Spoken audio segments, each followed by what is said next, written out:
Hello दोस्तों, आज जानेंगे इस कहानी में स्वर्ग जाते समय 5 पांडवों में से कब कौन किस पाप के कारण नीचे गिरा। महाभारत के युद्ध की समाप्ति के बाद सभी पांडव सशरीर स्वर्ग गए थे। स्वर्ग अर्थात हिमालय के किसी क्षेत्र में जहां इंदिरादि का राज्य था, 5 पांडव अपना राजपाट परीक्षित को सौंप कर चले गए। इस यात्रा में द्रौपदी भी उनके साथ थी। सभी पांडव सोचते थे कि सशरीर स्वर्ग जाएंगे, परंतु रास्ते में उनके साथ कुछ ऐसा घटा कि यात्रा के दौरान जब पांडव बद्रीनाथ पहुंचे तो उन्हें सरस्वती नदी को पार करना था, जो द्रौपदी के लिए आसान नहीं था। ऐसे में एक बड़ी चट्टान उठाकर भीम ने नदी के बीच में डाल दी।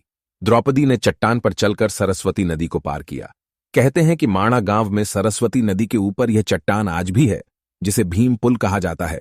हालांकि महाभारत के अनुसार 5 पांडव और द्रौपदी, इनके साथ एक कुत्ता भी साथ चलने लगा।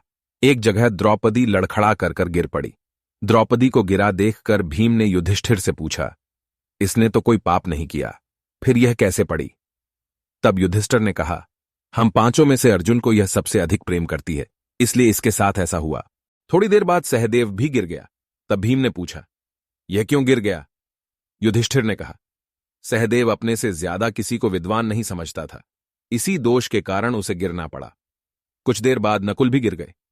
भीम के पूछने पर युधिष्ठिर ने बताया कि नकुल को अपने सौंदर्य पर ज्यादा घमंड था, इसलिए नकुल की आज यह गति हुई। थोड़ी देर बाद अर्जुन भी गिर गए।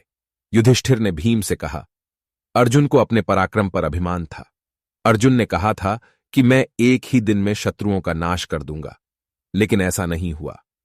अर्जुन के अभिमान के कारण ही आज उसकी यह हालत हुई। यह कहकर युधिष्ठिर आगे बढ़ गया। थोड़ी देर आगे चलने पर भीम भी गिर गए।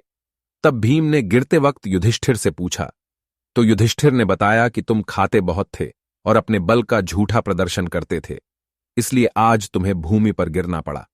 यह कहकर युधिष्ठिर आगे चल पड़ा। अब केवल युधिष्ठिर के साथ कुत्ता ही साथ चल रहा था। युधिष्ठिर कुछ दूर ही चले थे कि उन्हें लेने स्वयं देवराज इंद्र अपना रथ लेकर आ गए। तब युधिष्ठिर ने कहा, मेरे भाई और द्रौपदी मार्ग में ही गिरे पड़े हैं, वह भी हमारे साथ चले, आप कुछ ऐसी व्यवस्था कीजिए। तब इंद्र ने कहा कि वह शरीर त्याग करें, पहले ही स्वर्ग पहुंच गए हैं, लेकिन आप सशरीर ही स्वर्ग जाएंगे।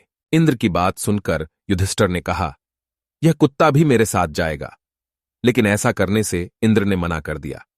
काफी देर समझाने पर युधिष्ठिर नहीं माने, तो कुत्ते के रूप में यमराज ने अपने वास्तविक रूप में आए। युधिष्ठिर को अपने धर्म में स्थित देखकर यमराज बहुत खुश हुए। इसके बाद युधिष्ठिर और इंद्र रथ में बैठकर स्वर्ग ओर चल पड़े।